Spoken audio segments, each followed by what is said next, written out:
بعض لوگ 15 شب کو جاگتے ہیں اور صبح روزہ رکھتے ہیں، اور ان کے نزدیک یہ رات کو جاگنا اور صبح روزہ رکھنا جو ہے یہ سارے گناہوں کی معافی کا ذریعہ ہے.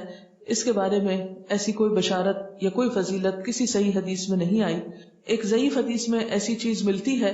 اس لیے اگر کوئی اپنے شوق سے کسی ایک رات میں جاگنا چاہے تو وہ صرف 15 نہ جاگے، 13 بھی جاگ لے، 14 بھی جاگ لے، یا کوئی اور رات بھی شعبان کی جاگ لے. صرف اسی رات کو مخصوص نہیں کرنا چاہیے.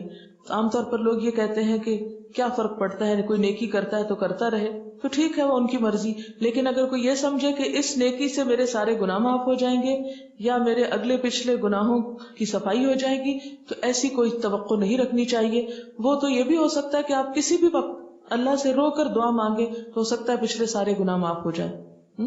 لیکن اس رات کے بارے میں ایسی کوئی صحیح حدیث جو ہے وہ نہیں ملتی. آپ دیکھیے کہ یہ سب چیزیں بیان کرنے کا مقصد کیا ہے. مقصد یہ نہیں ہے کہ لوگوں کو ایک نیکی سے ہٹایا جائے، مقصد یہ ہے کہ لوگوں کو خود ساختہ بوجھ سے نکالا جائے. جب ہم دین میں کوئی چیز خود ایجاد کرتے ہیں، خود اس کی فضیلت بنا لیتے ہیں، اس کی پابندی کرتے ہیں، تو بسا اوقات ہم اپنے اوپر ناروا بوجھ ڈال لیتے ہیں. یہود و نصارہ کے ہاں اپنے روحانی تزکیے کے لیے کچھ عبادات انہوں نے خود سے خود گھڑ لی تھی جو اللہ کی طرف سے ان پر عائد نہیں تھی.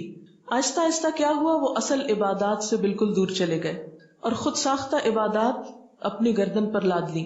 اور نتیجہ کیا ہوا کہ وہ ایک وقت آیا کہ وہ بالکل دین سے بیگانہ ہو گئے. آج ہمارے معاشرے میں بھی ہم دیکھتے ہیں کہ جو اصل دین ہے اس سے ہم کوسوں دور ہیں. جو کرنے کے کام ہیں وہ ہم کرتے نہیں، اور جو نہیں کرنے کے کام ان کو ہم بہت پابندی سے کرنا شروع ہو گئے ہیں.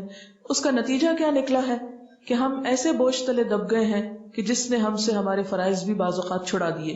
نبی صلی اللہ علیہ وسلم کے آنے کی غرض جو قرآن پاک میں بتائی گئی ہے سورۃ الاعراف میں، وہ کیا ہے؟ وَيَحِلُّ لَهُمُ الطَّيِّبَاتُ وَيُحَرِّمُ عَلَيْهِمُ الْخَبَائِثَ وَيَدَعُ عَنْهُمْ إِصْرَهُمْ وَالْأَغْلَالَ الَّتِي كَانَتْ عَلَيْهِمْ. اور پاکیزہ چیزوں کو وہ ان کے لیے حلال بتاتے ہیں اور گندی چیزوں کو ان پر حرام فرماتے ہیں، اور ان لوگوں پر جو بوجھ اور طوق یعنی پچھلی شریعتوں نے ڈال دیے تھے ان کو دور کرتے ہیں.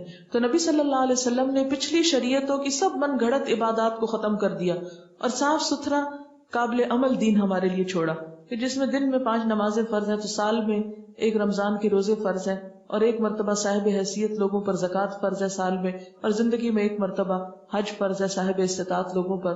اس کے علاوہ کچھ چیزیں سنت کے درجے میں، کچھ نوافل کے، کچھ مستحب کے درجے میں ہے کہ کر لو تو بہت اچھا، نہیں کر سکتے تو پوچھ نہیں. اور کبیرہ گناہوں سے بچنے پر زور ہے. پھر صغیرہ گناہوں کو بھی ڈسکریج کیا گیا. بہت زیادہ ریچولز میں لوگوں کو نہیں الجھایا گیا، بہت زیادہ پابندیاں ان پہ نہیں لگائی گئیں.